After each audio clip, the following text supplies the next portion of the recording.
Hi guys! Here is another video of Martin from Electrojans installing two EV chargers from Easee. First of is to decide and measure the placements for the EVs. Then preparing and placing out the cable protections. In this case it's quite necessary due to the apparent risk of damaging the cables, though this is a warehouse/storing unit for cars.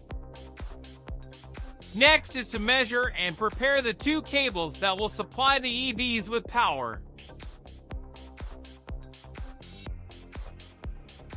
That green beam of light that I turned on is a self-leveling cross-line laser that helps me to deliver 100% quality.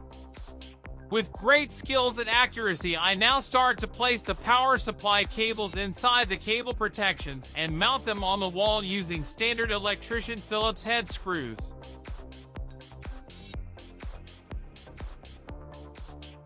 As you can, this part is the most time-consuming, and even with the laser it requires patience and experience.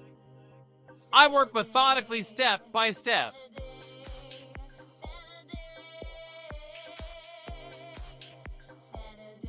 I turn on the light to get a clearer sight of the laser, and I now double-check the alignments and make some final adjustments.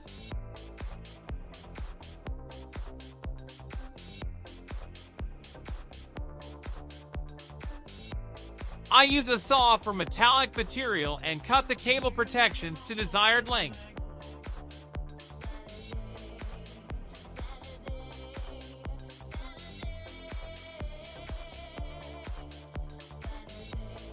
In this final stage of installing the cable protections and power supply cables to the EVs, it is a bit time-consuming when you are as meticulous as me.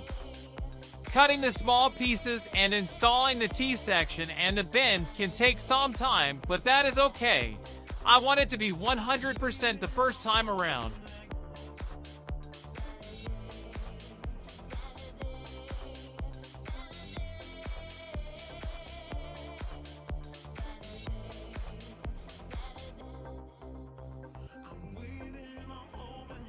Now the last clamps are mounted and it's time to install the strain V-lifts on both chargers.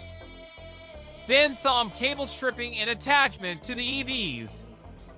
Make sure to use the right torque as is provided by the manufacturing company.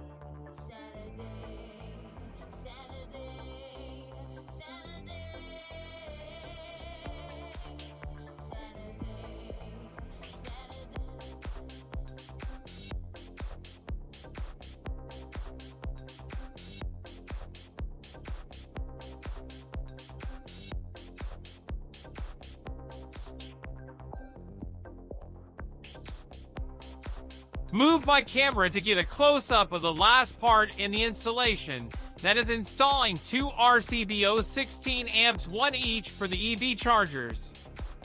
That's where the power supply cables connects to.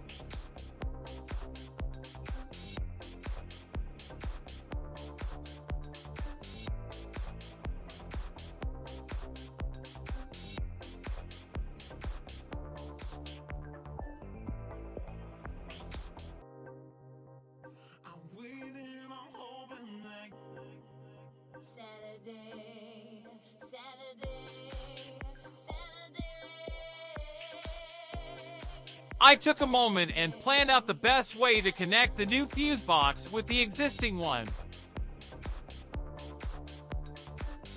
Lights out! After QTing the power with the main switch, I measure with my voltage tester and make sure that it is safe to work within the power station. I then proceeded to connect the new fuse box. The headlamp, an electrician's best friend. Besides from the voltage tester, that goes without saying.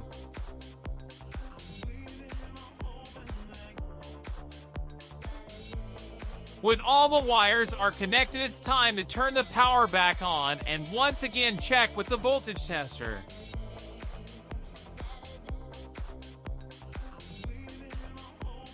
You may notice that I did not perform any insulation test nor earth fault circuit breaker test. I will do this later on when I connect my instrument to the EVs. Last but not least, the marking of each RCBO and adding the touch protection to the box. At this stage, both of the EV chargers from Easee is now powered up, and I do a check and SE that all the live wires plus neutral and ground are correct. I then proceed to create the plant, or site if you will, which I later on is going to hand over via text message or email to my customer. At this point, one of the EVs wasn't powering up as it should, and I had to make a quick call to Fuel, the main supplier of Easee EV chargers in Sweden. Customer support then quickly and under 5 minutes updated the EV with the latest update, and it worked fine. Here you can see that the EV charger has received the push update from eFuel and is now rebooting with the latest update. Check the timestamp. Once that was taken care of, I could continue to do all the testing with my advanced Elite Euromaster EV tester and perform the tests that is required when commissioning. I did both the earth fault circuit breaker test for the internal DC and the earth fault circuit breaker test for my installed RCBO. I also test the continuity and the CP to ground test in each EV charger. I document everything with my phone.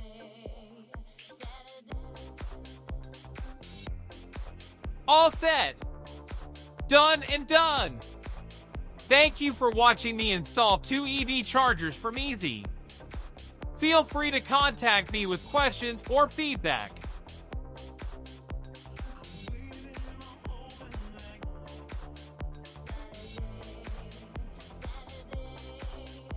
All set. Done and done. Thank you for watching me install 2 EV chargers from Easee. Feel free to contact me with questions or feedback.